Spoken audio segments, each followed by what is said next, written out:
हरे कृष्णा। अभी अगली कथा श्रीमद् भागवतम में आती है, माता देवहूति और कर्दम ऋषि की। कर्दम ऋषि और माता Devahuti, they are the ideal couple. एक परफेक्ट मैरिड लाइफ देखना हो तो आप इनसे सीख सकते हैं। इनफैक्ट एक ऐसा विवाह जो भगवान ने स्वयं अरेंज किया। इन वन सेंस हम देखते हैं कथा में कैसे हुआ।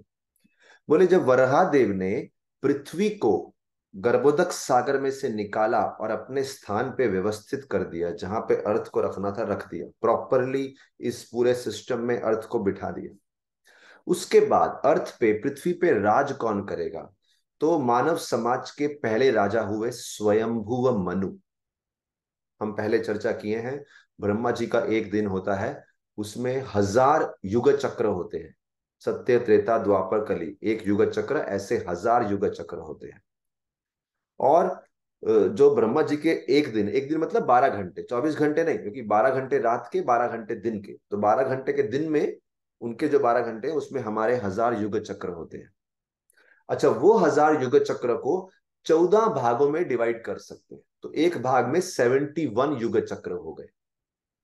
तो वो जो अवधि रहती है, दैट टाइम स्पैन, जो 71 युग चक्र का, उसमें एक मनु राज करते हैं। उस समय जो पूरा राज्य संभालते हैं वो मनु, स्वयंभुव मनु। फिर वो 71 युग चक्र खत्म होते हैं, फिर दूसरे मनु राज में आते हैं। जैसे ब्रह्मा जी के एक दिन 12 घंटे में 14 बार गवर्नमेंट बदलती है। जो सबसे पहले ब्रह्मा जी का दिन शुरू होता है तो सबसे पहले जो राजा होते हैं उनका नाम है स्वयंभुव मनु। और आपको बताना चाहेंगे, अब जो सृष्टि का अभी जो समय चल रहा है, अभी 7वें मनु का राज चल रहा है, क्योंकि ब्रह्मा जी की दोपहर हुई है अभी। तो अभी के जो मनु है उनका नाम है वैवस्वत मनु। तो उनका राज चल रहा है अभी।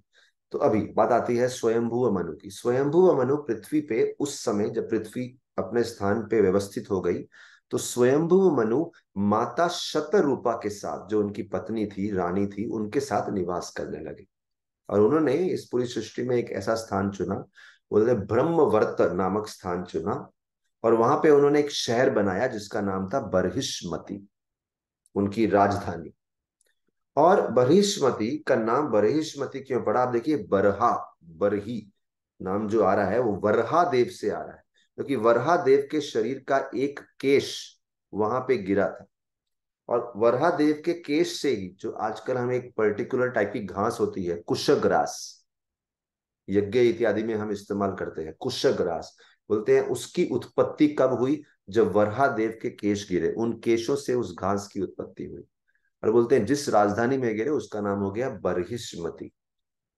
तो वहां पे स्वयंभू मनु ने राज करना शुरू किया। तो देखते हैं हम, अक्सर लोग किसी तीर्थ स्थान को, किसी महत्वपूर्ण स्थान को अपनी राजधानी बनाना चाहते हैं। तो यहाँ हम देखते हैं उन्होंने वराहदेव के केश जहां पे गिरे उसको अपनी राजधानी बनाया।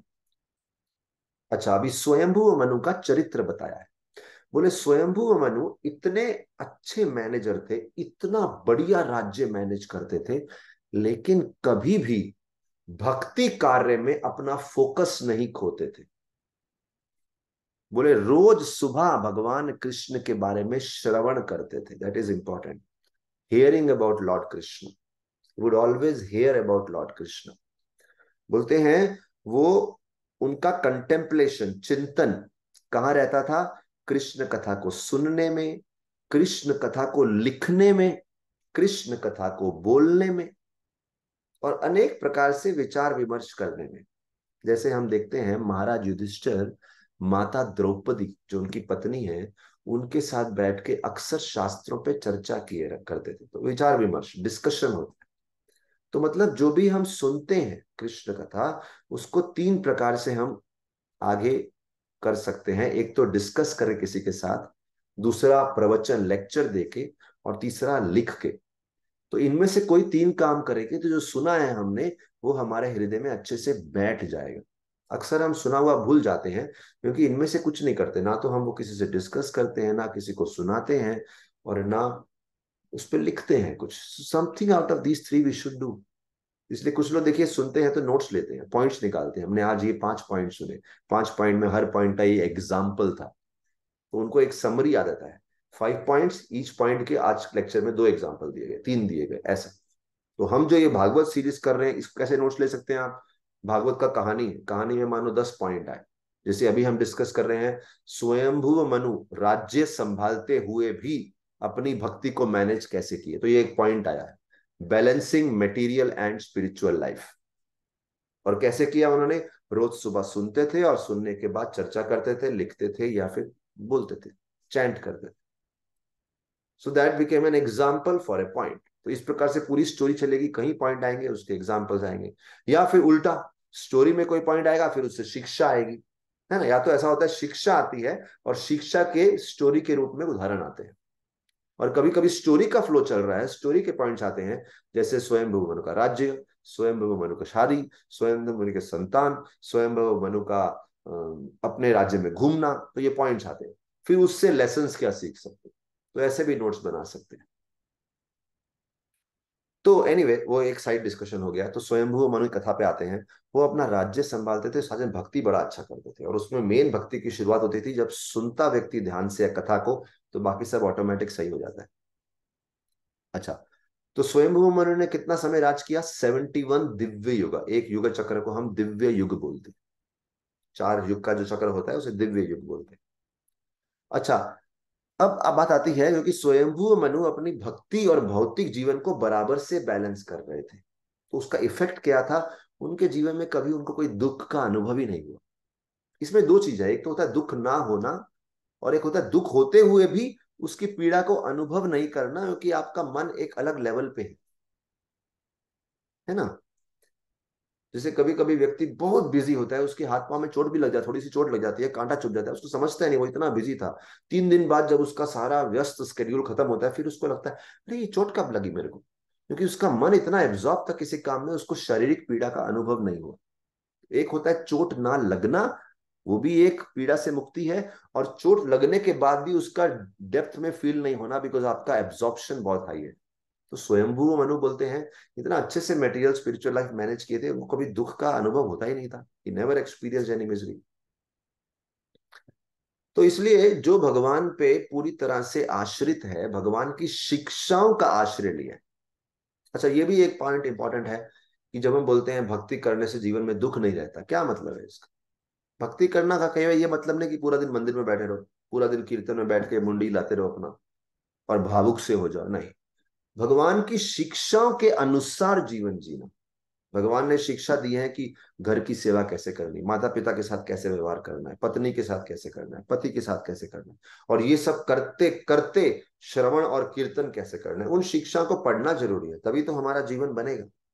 इसलिए हमेशा भक्ति गुरु के किसी मार्गदर्शन में करनी चाहिए, क्योंकि कोई हमसे सीनियर है, वो हम बताएंगे कि हम जो कर रहे हैं वो शास्त्रों के आधार पे है या अपना ही भावुकता में जी रहे हैं, है ना? कुछ लोग ऐसे ही वृंदावन घूम के आते हैं और भावुक से हो जाते हैं, बिल्कुल भावुक से इधर उधर मंदिर में घूमते रहते हैं, तो वैसा नहीं बनना है।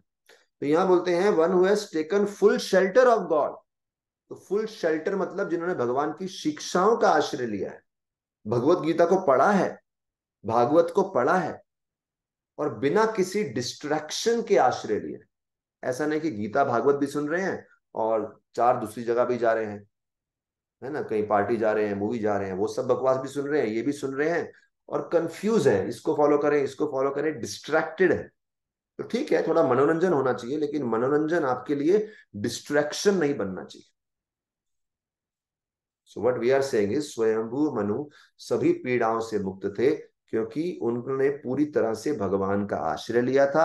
आश्रय मतलब उनकी टीचिंग्स का आश्रय लिया था, मतलब उनकी टीचिंग्स के हिसाब से मटेरियल और स्पिरिचुअल लाइफ फॉलो कर रहे थे, और ये आश्रय शेल्टर लेते लेते, दूसरा चीज है, कोई डिस्ट्रैक्शन नहीं था। तो संतों ने, ऋषि मुनियों ने जब पूछा, तो इनफैक्ट मनु, क्योंकि मनु राजा थे, ऋषियों को भी मनु ने ज्ञान दिया, और मनु ने अनेक प्रकार के सिस्टम्स बनाए कि मानव समाज में लोग अपना अपना ड्यूटीज कैसे करें। इसीलिए एक बुक है मनु संहिता। तो जैसे कोई लॉ बनाता है तो एक लॉ बुक निकलती है, कानून की किताब। आप लाल सिग्नल अगर है तो आप गाड़ी नहीं चला सकते, हरी है तो चला सकते हैं, यहाँ पे जा सकते हैं, यहाँ नहीं जा सकते, राइट मुड़ सकते हैं, लेफ्ट मुड़ सकते हैं। उसी प्रकार से मनु ने लिखा पूरे मानव समाज के अलग अलग जो भाग हैं, ब्राह्मण होंगे, क्षत्रिय होंगे, वैश्य होंगे, शूद्र होंगे, उन सबका ड्यूटीज कैसे किया जाए ताकि सबको भगवान मिल सके। कोई भेदभाव नहीं है, बट अपने अपने हिसाब। जैसे अगर एक ग्रुप बैठा है हमारे सामने, हम कथा कर रहे हैं, उसमें कुछ लोग हैं वो आर्टिस्ट होंगे, कुछ लोग हैं जो अकाउंटेंट होंगे, कुछ लोग हैं तो बेसिकली अपनी अपनी, कुछ लोग हैं जो सिंगर होंगे, तो अपनी अपनी प्रवृत्ति से वो अपना अपना नौकरी ढूंढते हैं। इसी प्रकार से पूरे समाज को ब्राह्मण, क्षत्रिय, वैश्य, शूद्र में विभाजन किया जाता है, विच इज नथिंग बट आपके काम के हिसाब से आपको एक कैटेगरी में डाला जाता है। लेकिन भगवान की दृष्टि से सभी लोग बराबर हैं, सबको भक्ति करने का उतना ही मौका मिलता है। सो ये सब नियम बनाने के लिए मनहु संहिता दी गई। तो ये तो हो गया स्वयंभू मनु का राज्य, दूसरा हो गया स्वयंभू मनु का योगदान मनु संहिता के रूप में, और शादी की बात भी हो गई, शतरूप से विवाह हुआ उनका। अब उनकी संतान की बात होती है। स्वयंभू मनु के 5 पुत्र, 5 संतान थे, 3 पुत्र 2 पुत्रियां, देवहूति, आकुति और प्रसूति। देवहूति, आकुति, प्रसूति, और 2 पुत्र थे, उत्तानपाद और प्रियव्रत। आगे चल के हम देखेंगे उत्तानपाद के पुत्र हुए ध्रुव, और ध्रुव की कथा बहुत फेमस है। ध्रुव जो थे वो स्वयंभू मनु के पोते थे, और स्वयंभू मनु किसके पुत्र थे? ब्रह्मा जी के। क्योंकि हम देख रहे हैं ब्रह्मा जी के एक दिन में सबसे पहले स्वयंभू मनु आए, तो स्वयंभू मनु उनके पुत्र हैं ब्रह्मा जी के। स्वयंभू मनु के पुत्र उत्तानपाद, उत्तानपाद के ध्रुव, जो सबसे फेमस स्टोरी है ध्रुव की, इसका मतलब ध्रुव क्या है? ब्रह्मा जी के ग्रेट ग्रैंडसन है। अच्छा, अभी जो 3 पुत्रियां थी, आकुति, प्रसूति, देवहूति, तो आकुति का विवाह हो गया रुचि से, एक संत हुए रुचि, उनसे विवाह हुआ। जो प्रसूति है उनका विवाह हो गया दक्ष महाराज से। दक्ष बहुत फेमस पर्सनैलिटी है, आगे जाके हम कथा सुनेंगे दक्ष की। और देवहूति का विवाह हो गया कर्दम ऋषि से। तो ये तीनों के तीनों, जिस पांचों के पांचों फेमस कपल्स रहे हैं, जिन्होंने बहुत योगदान दिया है समाज में। 2 पुत्र और 3 पुत्रियां, इन पांचों की जब शादी हुई तो 5 कपल्स हुए, सबकी स्टोरी डिटेल में बताई गई। और सबसे पहले जो स्टोरी ली जाती है भागवत में, वो ली जाती है देवहूति और कर्दम ऋषि की। देवहूति एक पितरी हुई, उनका विवाह एक ऋषि से हुआ, कर्दम ऋषि से। अच्छा, यहाँ पे ये भी मालूम होना चाहिए, ऋषि 2 प्रकार के होते हैं। कुछ ऋषि सन्यासी वैरागी होते हैं, कुछ ऋषि गृहस्थ भी होते हैं। तो कर्दम ऋषि के बारे में हम देखते हैं अभी, कि जिनसे देवहूति का विवाह हुआ वो कर्दम ऋषि कौन थे। और भागवत में ऐसी कहीं गृहस्थ लोगों की कथा दी गई है, चाहे वो स्वयंभू मनु हो, ध्रुव हो, उत्तानपाद हो, देवहूति हो। क्यों? क्योंकि मैक्सिमम लोग पृथ्वी पे गृहस्थ बनने वाले, तो इसलिए एग्जाम्पल भी वैसे दिए गए हैं कि गृहस्थ लोग सब कुछ संभालते हुए भक्ति कैसे की। Very interesting. बहुत कम एग्जाम्पल सन्यासियों के दिए गए हैं, मैक्सिमम एग्जाम्पल गृहस्थ लोग के लिए दिए गए हैं, क्योंकि मैक्सिमम लोग जो पढ़ने वाले हैं वो गृहस्थ हैं। तो आइए अभी कर्दम ऋषि की बात करते हैं। कर्दम ऋषि ब्रह्मा जी के एक पुत्र, वो भी कर्दम ऋषि भी ब्रह्मा जी के ही पुत्र थे। देखिए शुरू में इस सारी की सारी जनरेशन ब्रह्मा जी से ही शुरू हुई, और ये ऋषि करोड़ों लाखों करोड़ों साल जिए, लंबा लंबा उम्र जिए। क्योंकि हम देखते हैं ब्रह्मा जी का ही उम्र कितना बड़ा है, 311 ट्रिलियन 40 बिलियन अर्थ ईयर्स ब्रह्मा जी का उम्र है। तो कर्दम ऋषि भी ब्रह्मा जी से ही उत्पन्न हुए थे। तो जब कर्दम ऋषि उत्पन्न हुए तो ब्रह्मा जी ने उनको आदेश दिया, विवाह कीजिए और अच्छी संतान को जन्म दीजिए, ताकि विश्व की पॉपुलेशन अच्छे से बढ़े, अच्छे लोग, पॉपुलेशन अच्छे लोगों से बनी हो। अच्छा, उस समय सिस्टम था, जब बोला विवाह करो तो ऐसा नहीं किसी भी लड़की को पकड़ा और विवाह हो गया। जो ऋषि मुनि थे वो तपस्या करके अपने आप को प्यूरिफाई करते थे कि हम विवाह के लायक होने चाहिए। इसीलिए देखो पहले समय में ब्रह्मचारी लाइफ होती थी, 5 साल से 25 साल की उम्र तक ब्रह्मचारी जियो, आश्रम में रहो, ट्रेनिंग लो, स्पिरिचुअल ट्रेनिंग लो, फिर शादी करो। आजकल लोग कॉलेज जाते हैं, कॉलेज में ही कोई कन्या को ढूंढ लेते हैं और उनसे रिश्ता बना लेते हैं, संबंध बना लेते हैं। तो पवित्रता की बात ही नहीं है। सारे के सारे रिश्ते किस पे डेवलप्ड हैं? लस्ट के ऊपर, काम वासना के ऊपर। एक पुरुष एक स्त्री, उनको एक दूसरे का रूप अच्छा लगा, साथ में संभोग किया, सेक्स किया, एंजॉय किया, फिनिश। मतलब इसीलिए तो हम बोलते हैं कि अभी जो आजकल की जो हमारा जो समाज है वो कुत्ते बिल्लियों के समाज में आ गया है, क्योंकि पशु जो होता है, कुत्ता है, बिल्ली है, कोई भी पशु है, वो थोड़ी ना विचार करते हैं, उनके संस्कार थोड़ी ना होते हैं, वो तो शारीरिक लेवल पे जीते हैं। बस खाना है और सोना है और अपनी रक्षा करनी है और सेक्स करना है, बस उनका जीवन यही होता है।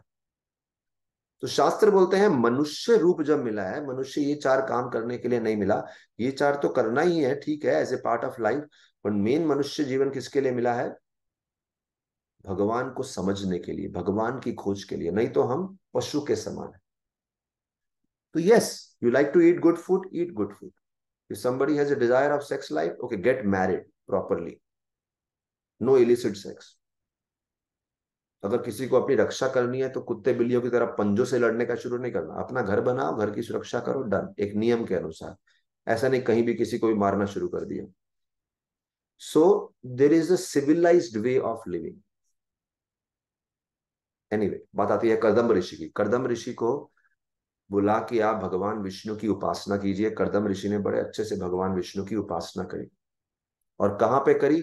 वो एक अच्छे तीर्थ स्थान पे गए। जैसे मैंने बताया, ब्रह्मचारी लोग आश्रम में रहा करते थे, ब्रह्मचारी जीवन आश्रम में जीते हैं, उसी प्रकार से कर्दम ऋषि ने बिंदु सरोवर नामक तालाब चुना। बिंदु सरोवर एक बहुत पवित्र स्थान, जिनके आसपास सरस्वती भी प्रवाह होती है, सरस्वती नदी।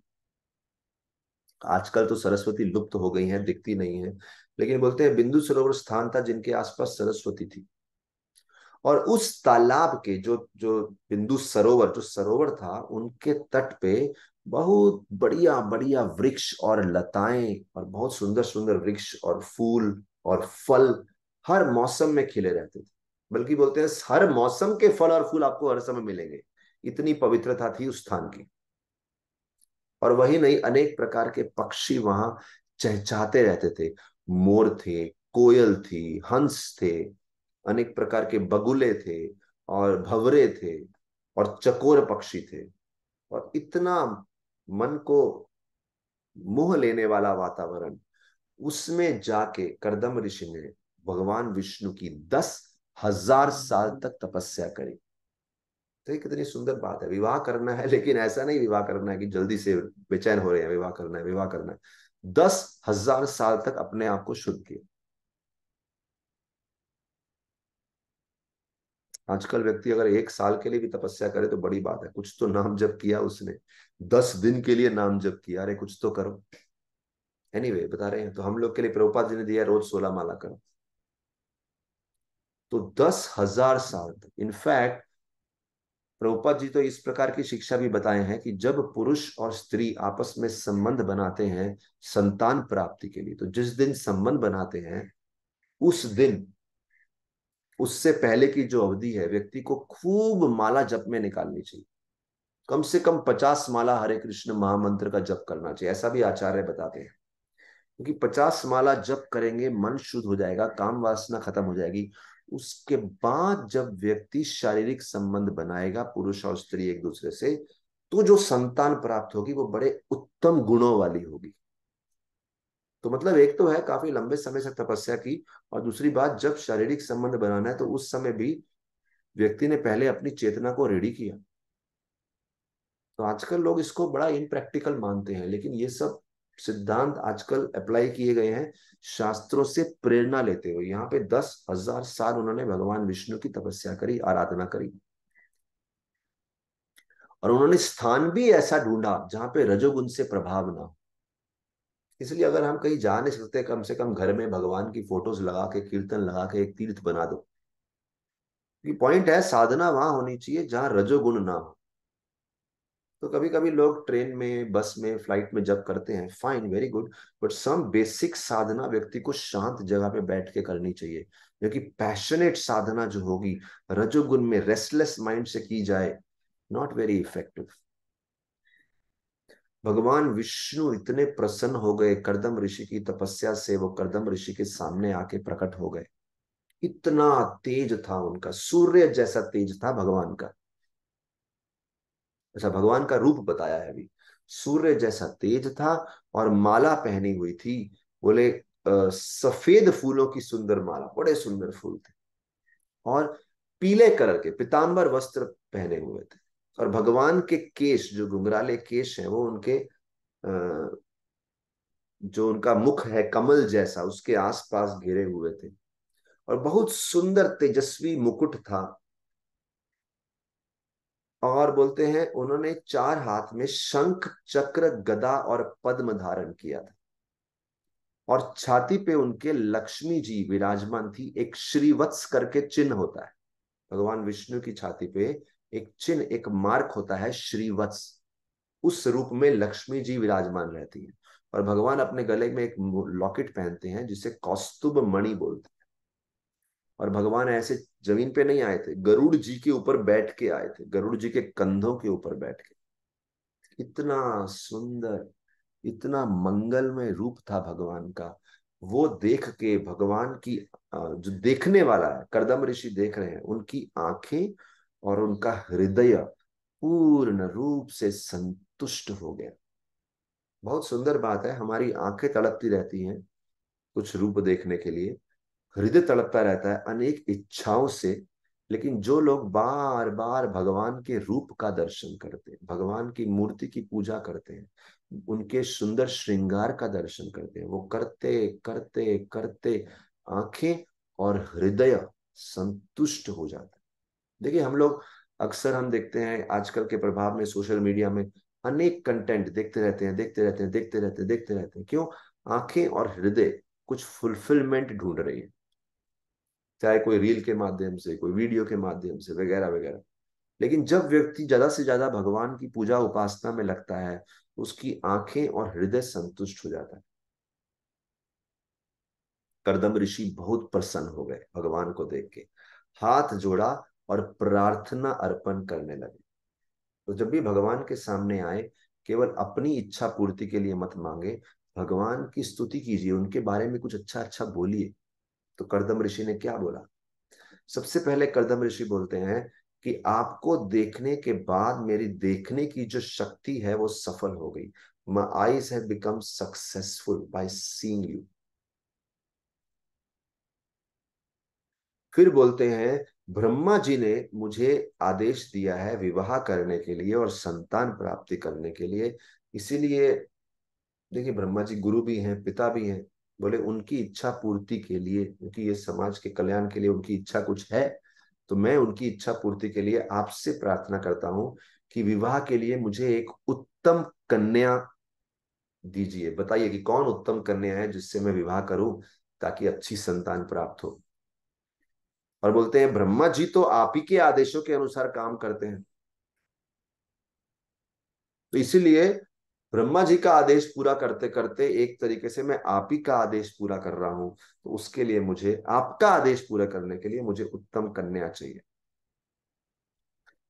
तो प्रभुपाद जी समझाते हैं कि कोई भी महत्वपूर्ण जीवन में कार्य करने के लिए हमें आशीर्वाद और शक्ति भगवान से मांगनी चाहिए, blessings and empowerment.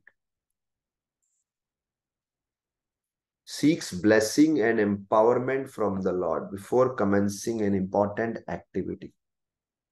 Very important point. अच्छा, करदम ऋषि ने जो इतना सिंसियर रिक्वेस्ट किया, भगवान विष्णु बड़े स्नेह से मुस्कुराए। मतलब किसी पे प्रसन्न है तो उस पे स्नेह उमड़ रहा है, अफेक्शन उमड़ रहा है, और मुस्कुरा रहे हैं। और भगवान विष्णु बोलते हैं मैं आपकी इच्छा को समझता हूं। एक्चुअली मुझे तो पहले से ही मालूम है आपकी इच्छा क्या है, और चिंता मत करो, मैंने आपके लिए व्यवस्था कर दी है। आपके लिए उत्तम कन्या जरूर आएगी। फिर भगवान बोलते हैं जो भक्त सच्चे भाव से मेरी भक्ति करते हैं, उनकी इच्छाएं कभी भी निष्फल नहीं जाती। They never get frustrated in their desires. फिर तीसरी बात बोलते हैं भगवान कि परसों के दिन, डे आफ्टर टुमारो, स्वयंभू मनु और उनकी पत्नी शतरूपा आपसे मिलने आएंगी। और उनकी एक विवाह योग्य, सुंदर और गुणवान, विवाह योग्य मतलब उम्र से, और दूसरा सुंदर है और गुणवान पुत्री हैं देवहूति। वो आपकी पत्नी बनने के लिए बिल्कुल परफेक्ट हैं। और उनके माता पिता स्वयं आएंगे ये विवाह करवाने के लिए। और फिर बोलते हैं आपके विवाह के बाद, देखिए कितना सुंदर है, भगवान ने पूरा भविष्य क्लियर बता दिया। उसके बाद 9 पुत्रियां होंगी, और वो 9 अद्भुत पुत्रियां होंगी, और 9 स्पेशल पुत्रियों का विवाह 9 ऋषियों से होगा। चिंता मत कर, ये भी अच्छा हो गया। पिता को चिंता रहती है मेरी पुत्री का विवाह कब होगा, पहले से बता दिया 9 पुत्रियां होंगी और उनका विवाह कहाँ होगा। और बोले फिर वो 9 ऋषि और 9 पुत्रियों के माध्यम से जो यूनिवर्स का पॉपुलेशन है और अच्छे से बढ़ेगा। तो हम देखते हैं भगवान तो अपने शुद्ध भक्ति की इच्छा पहले से ही जानते हैं, और शुद्ध भक्त इससे पहले व्यक्त भी करे, भगवान उसके लिए पूरा प्लान बना लेते हैं। इसलिए केवल किस चीज की जरूरत है, शुद्ध भक्ति करो, भगवान की भक्ति। भगवान कर्दम ऋषि की भक्ति से इतने प्रभावित हो गए, भगवान ने कर्दम ऋषि को एक एक्स्ट्रा वर भी दिया। और वो एक्स्ट्रा वर क्या है, बोले 9 पुत्रियों के बाद मैं स्वयं आपके पुत्र के रूप में प्रकट होऊंगा, और मेरा नाम होगा कपिल। हम बात जानते हैं ना, कपिल भगवान। और मैं स्वयं अपनी माता माता देवहूति को आध्यात्मिक ज्ञान दूंगा। और इतना बोलने के बाद बोलते हैं कर्दम ऋषि, आप इस जन्म के अंत में मेरे शाश्वत धाम में आएंगे।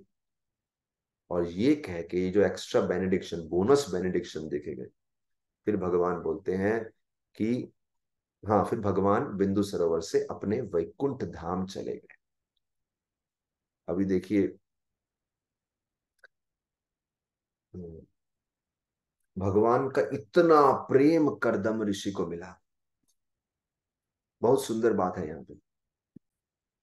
यहाँ पे बड़ी सुंदर बात है कि कर्दम ऋषि बिंदु सरोवर पे जो रह रहे थे, बोलते हैं जब भगवान आए, कर्दम ऋषि की भक्ति देखे भगवान इतने भाव विभोर हो गए, कि भगवान इतने करुणा से भर गए, so much compassion in his heart, कि भगवान रोने लगे। कर्दम ऋषि की भक्ति को देख के इतने भाव विभोर हो गए, उनके ऊपर इतना दया कंपैशन आई, और भगवान के अश्रु थे उस सरोवर में मिल गए, इसीलिए उस भगवान के अश्रु की बूंदें वहां पे गिरी। इसीलिए एक्चुअली बोलते हैं वो लेक बहुत पवित्र हो गई, और उसको बोलते हैं बिंदु सरोवर। कर्दम ऋषि बिंदु सरोवर पे रहे, और बोलते हैं वेट कर रहे थे कब स्वयंभू मनु आएंगे। फाइनली जब भगवान विष्णु ने बोला था, उस दिन मनु जो है कर्दम ऋषि की कुटिया में आए, अपनी पुत्री शतरूप के साथ। बहुत सुंदर बात है। तो भगवान बोले हैं तो आएंगे, तो यही, तो वो अपनी पुत्री के साथ आए।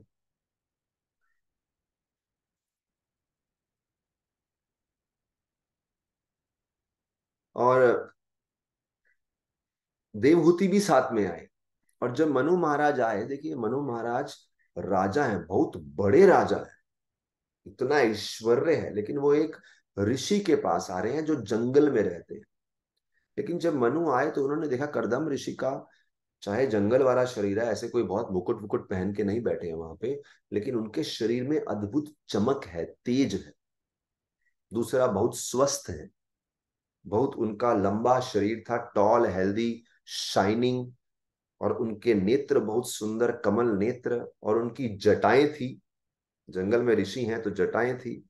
और वस्त्र जो थे फटे पुराने, मतलब कोई ढंग के वस्त्र नहीं पहने थे। अरे इतने समय से तपस्या कर रहे हैं, 10,000 साल की तपस्या है, लेकिन शरीर में चमक थी, तेज था।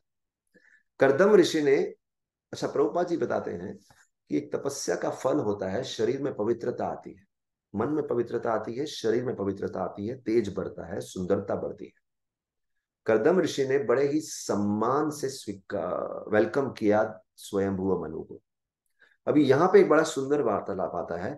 करदम ऋषि ब्राह्मण के रूप में खड़े हैं, स्वयंभुव मनु राजा हैं, क्षत्रिय। तो जनरली ब्राह्मण जो है वो क्षत्रिय को मार्गदर्शन करते हैं, है ना। एक स्पिरिचुअल टीचर है और एक गृहस्थ है।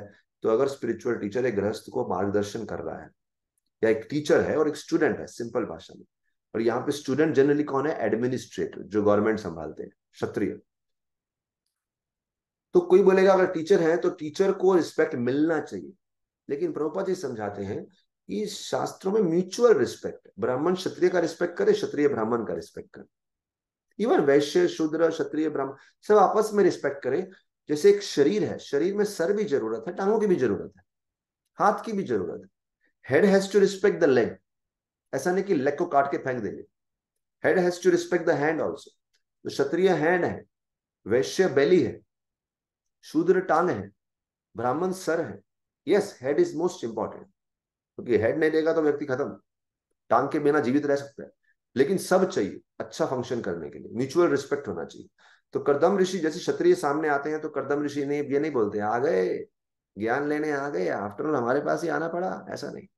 वो रिस्पेक्ट करते हैं कि क्षत्रिय जो है प्रोटेक्ट करते हैं समाज को, इसीलिए तो हम जैसे ब्राह्मण यज्ञ कर सकते हैं, है ना। अगर कोई साधु है, वो डोनेशन पे जीता है और दूसरा व्यक्ति डोनेशन कर देता है, तो एक तरीका है साधु बोले अरे इतना कमाते हो, पाप का पैसा है आपका, थोड़ा डोनेशन दिया करो।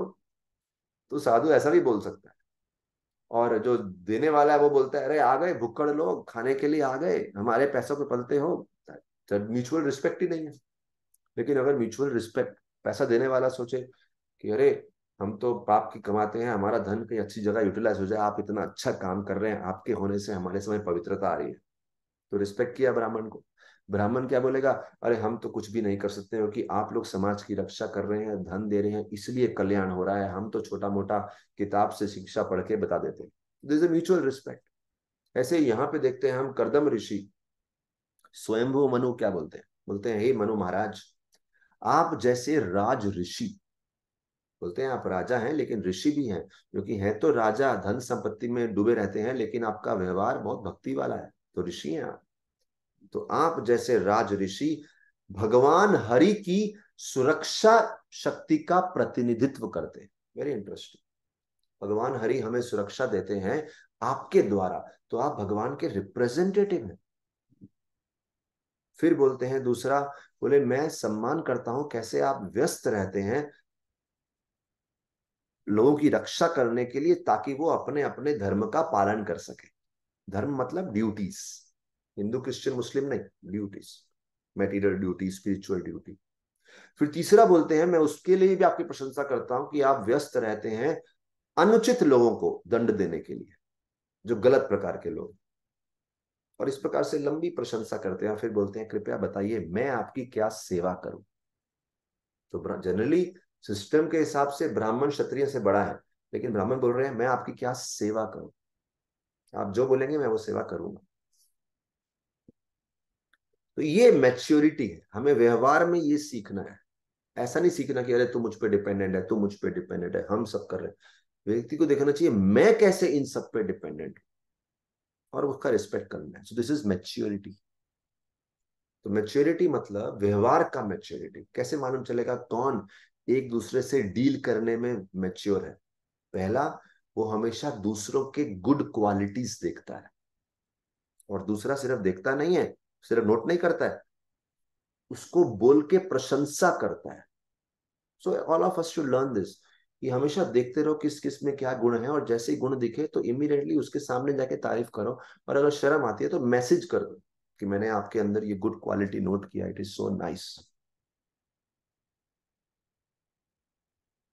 तो करदम ऋषि जो थे उस समय बिंदु सरोवर पे रह रहे थे, और तो उन्होंने जो इतना पवित्र स्थान पे रह रहे हैं लेकिन पवित्र भाषा भी बोल रहे हैं, बहुत इंपॉर्टेंट बात है। कभी कभी हम पवित्र स्थान पे रहते हैं लेकिन भाषा हमारी बहुत भद्दी होती है।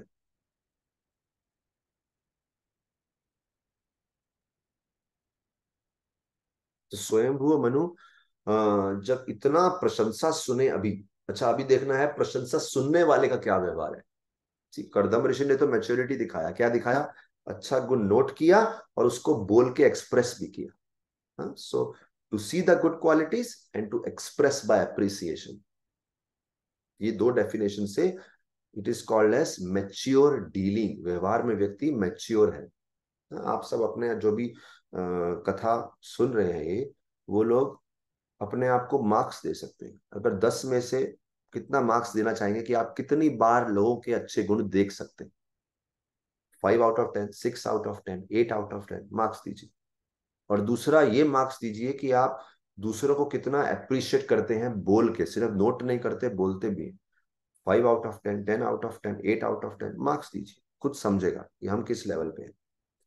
और आज मार्क्स दीजिए और 7 दिन के बाद फिर मार्क्स दीजिए, तो समझेगा मैंने 7 डेज में कुछ इंप्रूव किया है कि नहीं।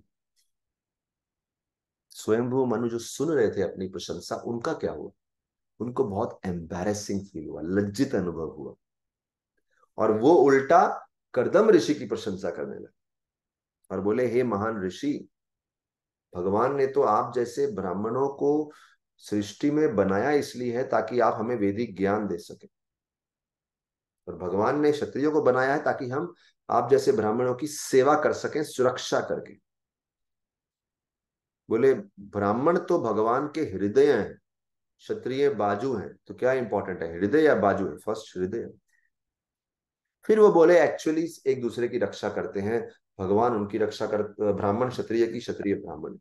क्यों? क्षत्रिय अगर युद्ध करने उतरता है तो अपने मन धड़क तरीके से करेगा, तो हिंसा करेगा, लेकिन ब्राह्मण बोलेगा नहीं, कहाँ पे वायलेंस दिखाना है, कहाँ वायलेंस नहीं दिखाना।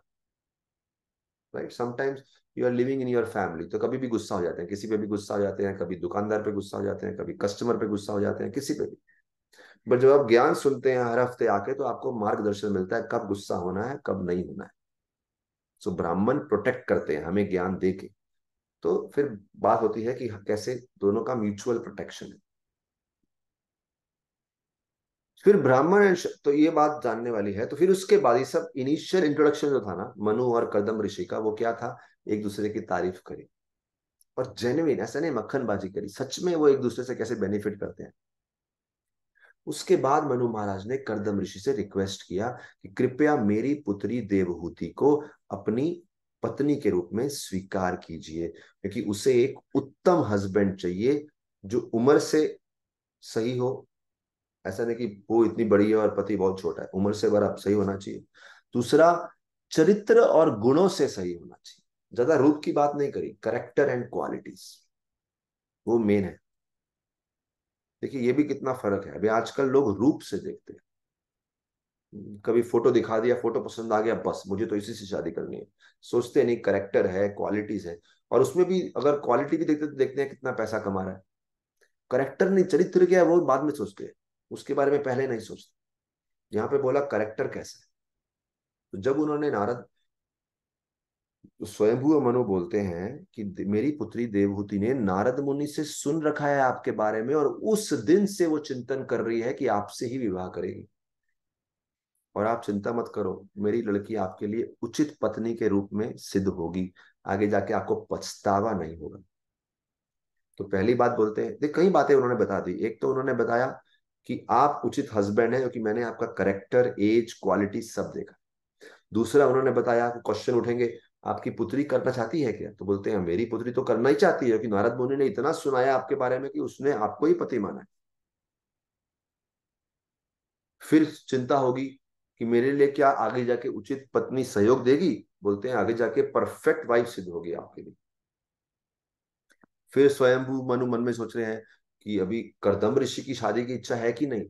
तो स्वयंभू हम बोलते हैं, मुझे वो भी मालूम है कि आपकी भी इच्छा है विवाह की, क्योंकि आपको भी ये सेवा मिली है गृहस्थ आश्रम में प्रवेश करने की, तो इसलिए मैं आपके पास आया। कर्दम ऋषि बोले, हाँ सही बात है, मुझे विवाह करना है और उत्तम कन्या की तलाश है, और मैं आपकी बात से सहमत हूं कि आपकी पुत्री मेरे लिए परफेक्ट मैच होगी।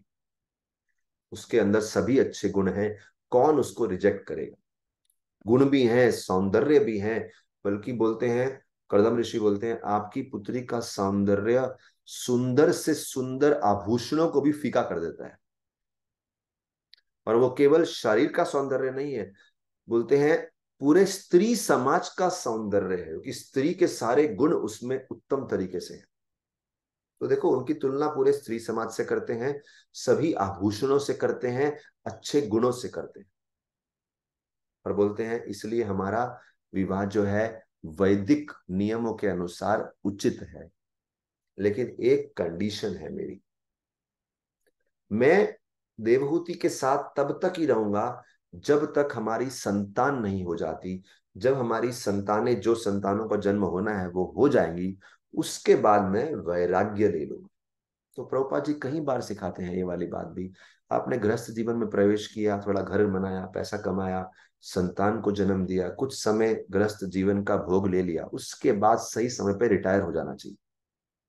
तो कर्दम ऋषि ने अपना रिटायरमेंट पहले ही प्लान कर लिया था और बोलते हैं रिटायरमेंट के बाद मैं पूरी तरह से भक्ति में डूब जाऊंगा और भगवान की सेवा करूंगा। तो ये सब सुन के जो सास ससुर थे, स्वयंभू, मनु और शत्रु, वो दुखी नहीं हो गए, अरे बाप रे दामाद अभी से रिटायरमेंट की सोच रहा है, बहुत खुश हो गए। बोले हमारा दामाद ऐसा नहीं है कि जो स्त्री लंपट बनने के लिए आया है, पूरा जिंदगी स्त्री के पल्लू में बैठा रहेगा। उसने सोच के प्लानिंग की है, जिम्मेदारी भी लेगा पत्नी की, सब इच्छाएं पूरी करेगा पत्नी की, लेकिन सही समय पे कृष्ण भक्ति पे फोकस भी करेगा। तो वेरी हैप्पी। और मैं बोलता हूँ सास ससुर ही नहीं, यहाँ पे लिखा है भागवत में, देवहूति भी खुश हो गई ऐसा पति मिलके। देवहूति नहीं बोल रही अरे आप तो ऐसे अभी से ही रिटायरमेंट की बातें कर रहे हो, ये अच्छा नहीं है। Devahuti is not thinking like that, वो भी खुश हो गई, बहुत अच्छी बात है। तो देखिए इस कथा से हम कई चीजें सीख सकते हैं। एक तो हम देखते हैं कि ब्राह्मण और राजा लोग जो ज्ञान देने वाले हैं और जो समाज में सब जिम्मेदारियां संभालने वाले हैं, कैसे एक दूसरे का रिस्पेक्ट करते हैं और कोऑपरेट करते हैं। कोऑपरेशन एंड रिस्पेक्ट बहुत जरूरी है। दूसरा हमने देखा कैसे ब्राह्मण हर चीज को शास्त्रों के आधार पर मार्गदर्शन करते हैं। क्योंकि जब कर्दम ऋषि का विवाह देवहूति से होने वाला की बात चली, तो कर्दम ऋषि सोच रहे थे क्या ये शास्त्रों से उचित है। क्योंकि शास्त्रों में भी सिस्टम है कि ब्राह्मण पुरुष ब्राह्मण कन्या से विवाह कर सकता है, क्षत्रिय वैश्य से कर सकता है, लेकिन उल्टा नहीं हो सकता, क्षत्रिय पुरुष ब्राह्मण कन्या से नहीं कर सकता। अभी कोई बोलेगा ये सब नियम जातिवाद, ये जातिवाद नहीं है। क्यों? क्योंकि जो संतान जन्मेगी वो इस आधार पे सही गुणों का जन्म होता है, पिता और माता का क्वालिटी कैसे रहा है। तो शास्त्रों में बताया है कि किस प्रकार का पारिवारिक कॉम्बिनेशन करने से उत्तम प्रकार की संतान का जन्म होता है। So the whole system is made so that population comes out with good quality. और हमें फायदा होगा ना अगर हमारे साथ आसपास लोग अच्छे हैं तो। लेकिन उसको सही तरीके से ना समझते हुए आजकल लोगों ने एक अहंकार वाला जातिवाद कर दिया कि हम ऊंची जाति के, आपकी तरफ नहीं देखेंगे। तो वो एक स्वार्थ के ऊपर आधारित है। It is not based on welfare of society. तो ये भी हम देखते हैं। बाकी जो जातिवाद की बात है उसमें एक लेसन है कि भगवान ने सभी जातियों को बनाया है, लेकिन भगवान चाहते हैं सबका सम्मान हो, सबका म्यूचुअल कोऑपरेशन हो, आपस में कोऑपरेट करो। जैसे हाथ मेहनत करेंगे तभी तो पेट को खाना मिलेगा। अगर पेट बोलेगा ये हाथ क्यों, सारा खाना मुझे दो डायरेक्ट, वो संभव नहीं है। हाथ या सॉरी, हाथ मेहनत करेंगे तो पेट को खाना मिलेगा, लेकिन हाथ बोलेंगे मेहनत हम कर रहे हैं, खाना हमको दो, पेट में क्यों जा रहा है। अरे खाना पहले पेट में जाएगा, फिर खून के माध्यम से हाथों तक शक्ति आएगी। तो इसका मतलब हाथ और पेट को आपस में कोऑपरेट करना पड़ेगा। हाथ को मेहनत करना पड़ेगा। हाथ ये नहीं बोल सकती खाना तो पेट खाता है, मैं क्यों मेहनत करूं। बट हाथ को शक्ति तभी आएगी। उसी प्रकार से पेट ये नहीं बोल सकता कि मैं हाथ को क्यों सप्लाई करूं एनर्जी, सारा खाना मैं खा रहा हूं, मैं एनर्जी रख लूंगा, पेट खराब हो जाएगा। एनर्जी तो पूरे शरीर में बंटनी चाहिए। ऐसे ही समाज के अलग अलग अंग हैं, दे शुड कोऑपरेट। तो इस प्रकार से मनु महाराज, और हाँ देवहूति से हम सीख रहे हैं कि एक उत्तम स्त्री के रूप में कैसे वो स्पिरिचुअल लाइफ को प्रायोरिटी दे रही है।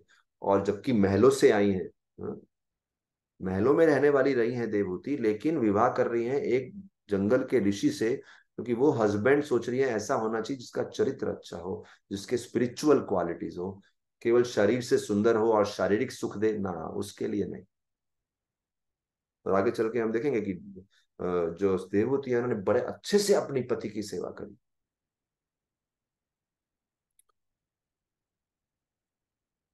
और शतरूप जो विवाह हुआ, जो शतरूप और स्वयंभू मनु ने अपनी पुत्री का विवाह किया, तो काफी सारे प्रेजेंट्स लेके आए थे, ज्वेलरी, क्लोथ्स, काफी सारे गिफ्ट करने के लिए। और मनु जो थे, मनु महाराज, उन्होंने बड़े प्रेम से अपनी पुत्री का आलिंगन किया, आंखों से आंसू आ रहे थे, विदाई हो रही है पुत्री की। वो तो प्रेम रहता ही है। तो देखते हैं हम, अगर कोई आध्यात्मिक लेवल पे बहुत एडवांस्ड है, इसका ये मतलब नहीं उसका हृदय पत्थर का हो जाता है। पारिवारिक रिश्तों में प्रेम तो रहता है, और कोई रिश्ता दूर जा रहा है तो आंखों से आंसू भी आते हैं। और वो विवाह करने के बाद मनु और शतरूप अपने राजधानी ब्रह्मवर्त वापिस आ गए। तो यहाँ सुंदर बात है, अफेक्शन भी है, प्रेम भी है, लेकिन साथ ही उनको मालूम है कि जिंदगी का सिस्टम क्या है। कुछ समय उन्होंने अपनी पुत्री की देखभाल किया, अल्टीमेटली वो कहीं और जानी। तो इससे हम क्या सीख सकते हैं? हम कहीं रिश्ते बनाते हैं, लेकिन हर रिश्ता हमारे पास टेम्परेरी है, कल को वो रिश्ता हमसे दूर ही जाएगा, क्योंकि हर कोई अपने जिंदगी का जर्नी में है, यात्रा कर रहा है। आज कुछ समय आपके पास है, कल कहीं और होगा। तो एक दूसरे की सेवा करते जाओ, प्रेम का आदान प्रदान करते जाओ, लेकिन बहुत ज्यादा एक्सपेक्ट करेंगे किसी को कि एवरी टाइम हमको उतना ही प्रेम, उतना ही समय मिलता रहे जितना आज मिल रहा है, संभव नहीं होगा। तो थोड़ा डिटैच रहना चाहिए, बहुत ज्यादा अटैच भी नहीं होना चाहिए, नहीं तो बार बार हृदय पे बहुत दुख होगा, क्लेश होगा। तो इस प्रकार से देवहूति और कर्दम ऋषि के विवाह से हमने बहुत सारी शिक्षाएं सीखी। अ, अगली कथा हम अगले एपिसोड में करेंगे। हरे कृष्णा।